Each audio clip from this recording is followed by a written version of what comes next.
మీ భవిష్యత్తు బంగాళాఖాతమే, గుర్తుపెట్టుకోండి. నేను తిరిగినంత వరకు వెంకటకృష్ణ గారు ఉడికిపోతూ ఉన్నారు. ప్రపంచంలో ఉన్నటువంటి ప్రతి దేశంలో ఉన్నవాడు, ఏ దేశానికి వెళ్ళిపోయిన తెలుగువాడైనా సరే, ఆంధ్రుడైనా సరే, రేపు ఎలక్షన్కి వస్తున్నాడు వెంకటకృష్ణ గారు.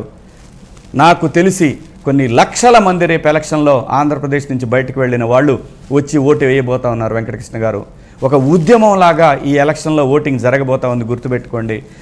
హైదరాబాద్లో ఉన్నటువంటి కొన్ని లక్షల మంది, నాకు తెలిసి ఒక్కొక్క కమ్యూనిటీలో 10 లక్షలు, 5 లక్షలు, 7 లక్షలు ఉన్నటువంటి కమ్యూనిటీలో, ఈరోజు హైదరాబాద్ నగరంలో ఉన్న కమ్యూనిటీలో 30-40 లక్షల మంది ఓటర్లు రేపు పొద్దున 10వ తారీఖు నుంచి ఆంధ్రప్రదేశ్ రాబోతా ఉన్నారు, ఓటు వినియోగించబోతా ఉన్నారు.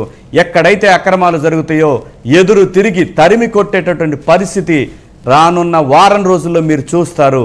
ఎవరైతే వాలంటీర్ల మిత్రులు ఉంటారో, ఈ రాష్ట్ర భవిష్యత్తుని మీకిచ్చే 10,000, 5,000 కోసం తాకట్టు పెట్టాలనుకుంటారో, ఖబర్దార్, ప్రజలు చూస్తూ ఉన్నారు.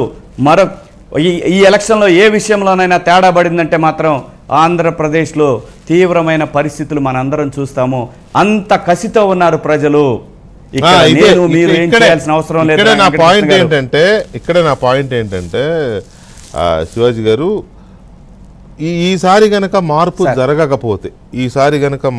జరగకపోతే రాష్ట్రం సంకనాకిపోతుంది అనేది చాలామంది మాట్లాడుతున్నారు.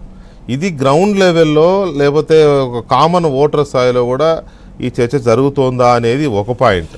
రెండోది, ఇంత రకాలుగా మీరు అందరూ మాట్లాడుతుంటే జగన్మోహన్ రెడ్డి గారు ఏ ధీమాతో మళ్ళీ అధికారం నాదే 175 అని ఆయన అంటున్నాడు అనేది రెండోది. తర్వాత ఈ కూటమి అధికారం మాదే అని చాలా ధీమాగా చెప్తా ఉన్నారు. కానీ అక్కడక్కడ కొద్దిగా ఇప్పుడు మీరు కూడా కొన్ని పాయింట్స్